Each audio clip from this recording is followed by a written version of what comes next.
Welcome to the deep dive. We take your sources, the ones you send in, and really dig into them. Think of it as, well, your shortcut to getting informed, finding those surprising bits without getting buried in detail. Yeah, today it's the Camorra, an Italian mafia type group, from Campania down in Italy. Exactly. We got these excerpts from Camorra.pdf from the learner, and our mission, really, is to break this down for you. We're looking at the Camorra's history, its structure, what it does, and how people are fighting back. The aim is to give you that solid understanding, to keep it engaging, maybe find some details that make you go, huh. Okay, where do we start? Origins. Sounds good. So Campania, Italy, that's the birthplace. And it's been active since, well, the 18th century, roughly. Right, though the name Camorra might actually be older. Mm. The main theory links it to Campania around the 16th, maybe 17th century, possibly from this Neapolitan phrase, she has something to do with a street game.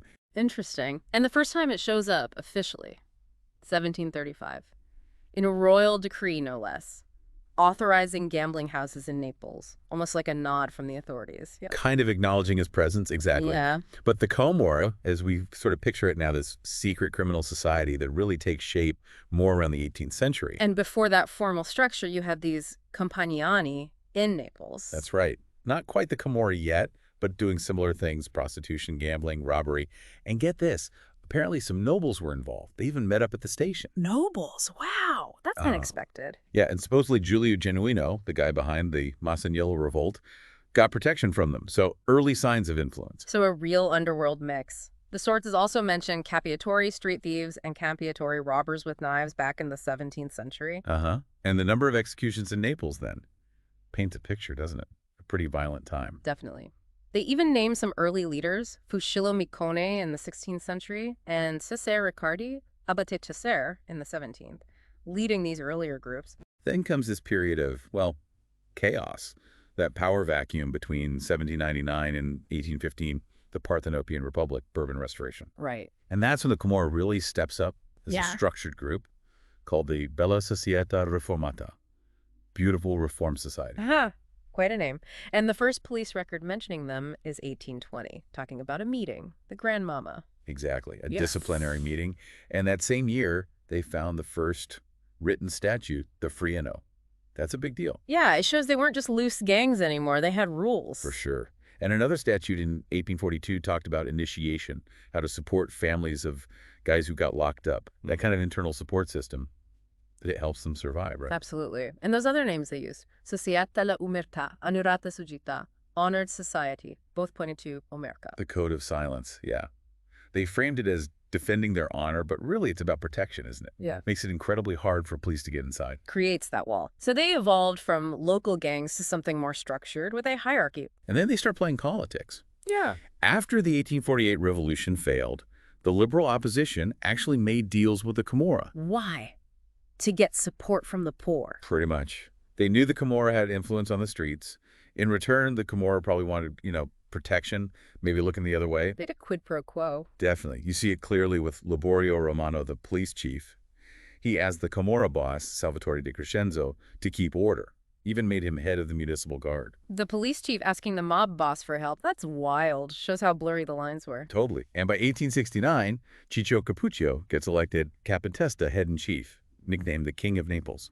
Tells you everything. So post-Italian unification 1861, the government tries to crack down. Manhunts from 1882. They tried.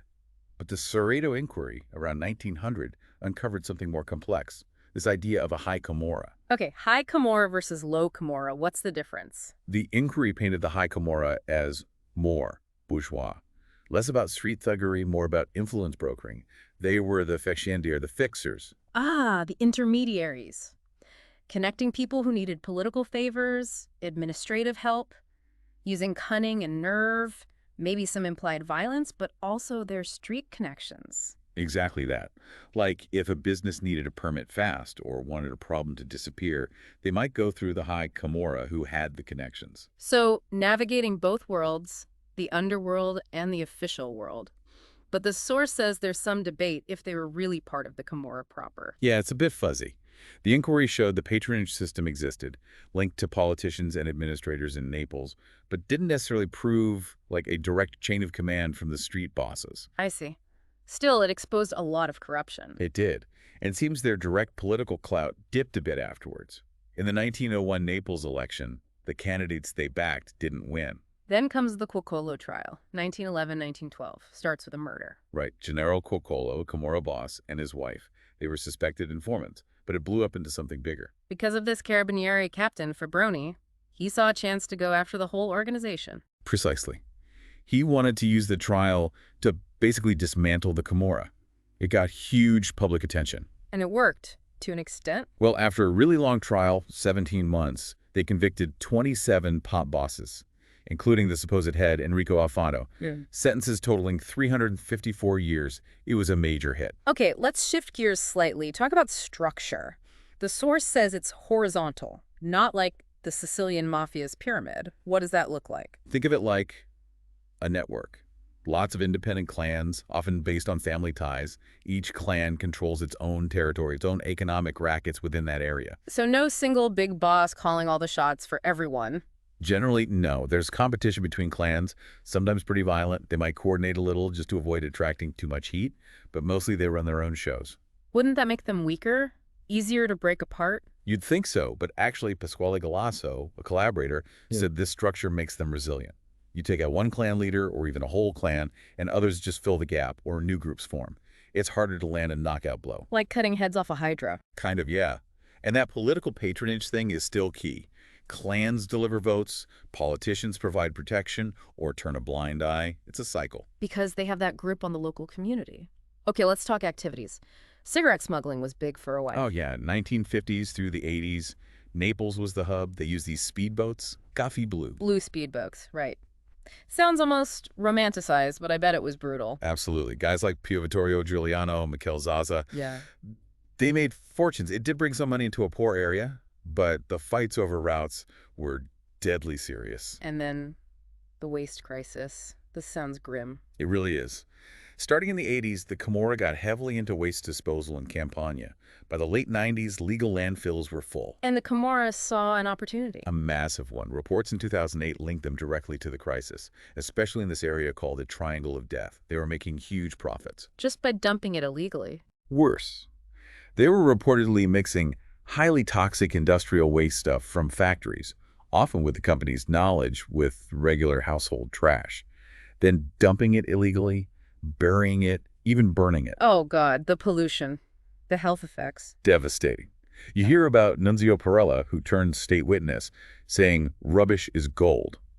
And Gaetano Vassallo admitted bribing officials for years to allow illegal dumping. How much waste are we talking about? The allegations are staggering. Maybe 10 million tons of industrial waste over 20 years. And yeah, cancer rates in that area reportedly shot up. It's a massive environmental disaster. And the government couldn't stop it. They tried recycling initiatives and things, but controlling the illegal dumping proved incredibly difficult. The Camorra was too embedded. So beyond smuggling and waste, what else? The usual. Pretty much. Drug trafficking is huge, obviously. Racketeering, extorting businesses, controlling markets, counterfeiting goods, and very sophisticated money laundering. Plus, constantly trying to infiltrate politics. So fighting them, it sounds incredibly tough. It is. That decentralized structure we talked about, their deep roots in society, sometimes they're the only source of jobs in high unemployment areas, and that code of omertà. It's a potent combination. And the political protection aspect, like Captain Fabroni noted way back when, using violence around elections. Right. Exploiting the system, often with impunity because of connections. It's a cycle that's hard to break just with arrests. You need long-term stuff, education, jobs. But the focus often seems to be law enforcement. It is a major part. There's coordination now with Europol, Interpol, the Italian police forces, Carabinieri, Guardia di Finanza. They focus on the financial side too, tax evasion, money laundering, border controls. Have they had successes? The source mentions impressive results. Yeah, there have been major arrests over the years. Big names taken down, huge amounts of assets seized. Think Francesco Schiavone, Michele Zagaria, Marco Di Lauro recently. Operations against specific clans like the Rinaldi, Polverino, Cesarano. They confiscate millions, sometimes billions in assets. But despite all that, the Camorra keeps going, keeps growing even. It seems to adapt. It's a constant battle. You dismantle one network, another shifts or emerges. It's like that Hydra again. Let's talk about their reach outside Italy, because they're not just a local problem anymore, are they? Not at all. Since the 80s, mainly driven by drug money, they've gone international. Spain is huge for them. Why Spain? Perfect transit point for South American cocaine heading to Europe. Strong links with the cartels there. Plus, ideal for laundering money through real estate, tourism. And elsewhere. France, definitely. Been there since the 80s, too. Drug trafficking, money laundering. There was even that joint op with Cosa Nostra in '93. So they cooperate with other mafia groups internationally, too. Oh, yes. Netherlands is another key spot, counterfeiting, drugs. Morocco, gambling, laundering. Ivory Coast, drugs. Even Romania for money laundering. And Peru seems critical for the cocaine connection. Absolutely, because Peru's a major producer. Figures like Umberto Amaturo apparently had a monopoly for a time. Later, Rafael Imperial's alleged super cartel was said to control a huge chunk of Peruvian cocaine heading to Europe. Imperiale, yeah, he's the guy linked to those stolen Van Gogh paintings found in Italy, right? That were recovered near Naples. That's the one. Shows the level they operate at. And Switzerland, money laundering, arms, drugs. UK, mainly money laundering, especially London. Castellizzi clan invested there. Even the U.S., I thought that was more Cosa Nostra's territory. They had a presence in New York way back early 20th century, kind of blended in. But they saw a resurgence in the 80s, LA, New York, Springfield, Massachusetts. U.S. authorities consider them a rising threat. Obama even sanctioned them in 2012. Wow. So this brings us to alliances. They clearly don't operate in a vacuum. Far from it. Within Italy, they have long-standing, sometimes complex, relationships with 'Ndrangheta and Cosa Nostra, cooperating on drug deals, murders. It shifts, but the links are there. Also with smaller Italian groups, like Sacra Corona Unita, Società Foggiana. Yes, especially for drug trafficking routes and controlling territory. And then internationally, the South American cartels are obviously crucial partners. They're seen as key European distributors for them. Who else? Albanian mafia, close ties, sometimes family links. Chinese triads cooperating on human trafficking, synthetic drugs, money laundering, even waste exporting. Nigerian gangs, initially rivals, now often allies in prostitution and drug dealing. It's a truly global network. Any other surprising alliances? Well, there was cooperation with the Russian mafia on counterfeiting U.S. dollars back in the 90s, Ukrainian mafia in cigarette smuggling, an arms ring with Austrians busted in 2019. And that alleged link to ISIS for amphetamine. That's a reported concern, yeah. Seizures of drugs apparently produced in Syria, with the Camorra suspected as distributors, shows their willingness to work with almost anyone if there's profit. And this super cartel idea again, involving Imperial, Dutch, Irish, Bosnian criminals, controlling a third of Europe's cocaine. That's what DEA documents suggested. A massive transnational network controlling supply lines primarily through Dutch ports. It highlights the scale and sophistication of modern organized crime. There were even alleged links to al-Qaeda back in 2005, though details are sparse. Okay, so what's the picture right now? The current status? One big thing is the rise of these youth gangs, the Paranza, or baby gangs. Why now? Partly because a lot of the older traditional bosses are in prison or became state witnesses, leaving a vacuum. These kids are often more reckless, visible, using social media, which is new. Like Emanuele Spidio, whose murder highlighted this violence. Are they independent, though, or still controlled by the older clans? That's the debate. Some experts, like Filia Alum, see them filling a void. Others, like Pepe Misso, argue the real Camorra clans. Licciardi, Millardo, Contini, Mochi are still pulling the strings, managing these younger groups. So the old guard is still powerful, even with losses, like Mikhail Mazzarella dying, Maria Licciardi getting arrested. Yes, reports suggest clans like Contini became arguably the most powerful around 2019, partly because they avoided internal splits and collaborators. They're still deep into drugs, extortion, and investing across Europe. The Mazzarella clan is still strong too, despite wars. And other clans jockeying for power. De Luca Bassa making a comeback. Seems like it. Merging with others in Ponticelli. And you still hear about arrests and deaths involving established figures. The murder of Antonino Di Lorenzo, the drug kingpin, the death of Feliciano Millardo, Patrizio Bosti's release and rearrest. It's constantly shifting. And Cosimo Di Lauro dying in prison in 2022, he was seen as an icon by some young people, wasn't he? He was. A symbol of a certain era, and his death marked another transition.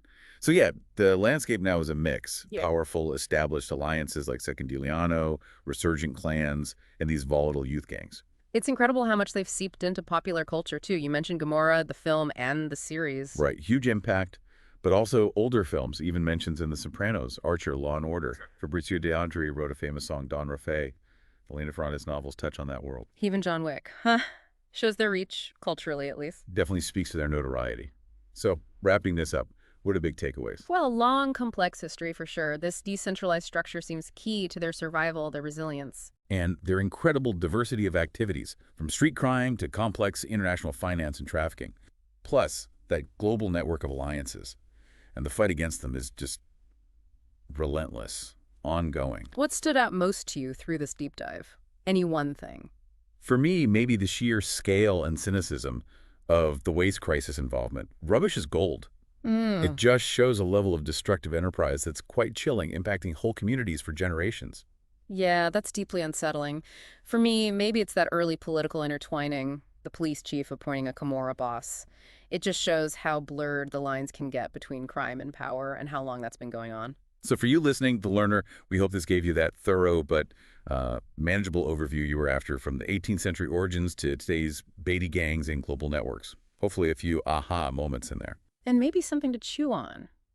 Given how the Camorra has constantly adapted its methods and structure over centuries, horizontal networks, political ties, global reach, what does that really tell us about how organized crime works?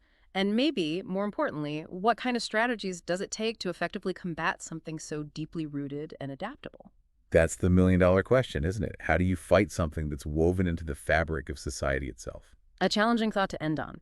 Thanks for joining us for this deep dive. We hope it leaves you feeling better informed and perhaps with more questions to explore.